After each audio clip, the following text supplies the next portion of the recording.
Hello everybody, my name is Khaled Siddiqui, and in this video I'm going to teach you how to factory reset your Panasonic WX-CC411 wireless drive-through intercom system.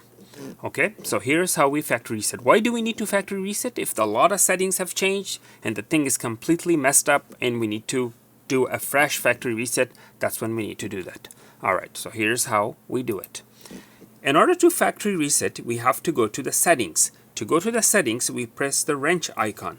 Once we press the wrench icon, it's going to ask you for the password. The password is 12345. However, we don't have any numeric pads here.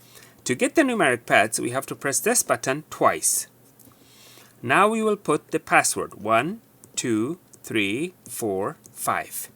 The password is entered, click login. Now we go to maintenance right here. In maintenance, we choose factory reset. Once we choose factory reset, we have to execute the factory reset, and all the default settings will load. We execute that. Confirmation. Are you really sure you want to do that? Return to the factory default settings. After execution, the system will automatically reboot. We click OK. The bar will go from right to left. The reboot process is pretty fast on this unit.